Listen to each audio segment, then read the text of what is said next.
Given the broader market volatility we're seeing, investors focused on capital preservation should be focusing on two tenets of portfolio management: volatility mitigation and liquidity management. Liquidity, obviously, is very important, thinking about it not just as a defensive mechanism, but also as an offensive mechanism when we get into these periods of uncertainty. And having enough liquidity in the portfolio is fundamental to making sure that you're able to withstand these bouts of volatility within your portfolio construction.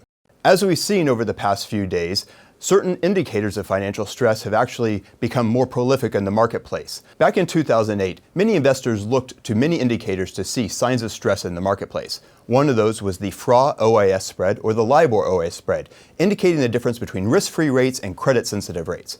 Back in 2008, that reached a pinnacle of over 350 basis points differential. Today, that's elevated, but is only about 50 basis points. And it's elevated for very different reasons at this point in time.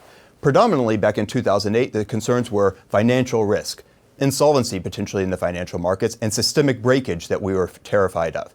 Today, it's quantified by fear of credit risk, uncertainty in global growth, and predominantly uncertainty within the energy sector and corporate credit. And as a result, we've seen credit spreads widen.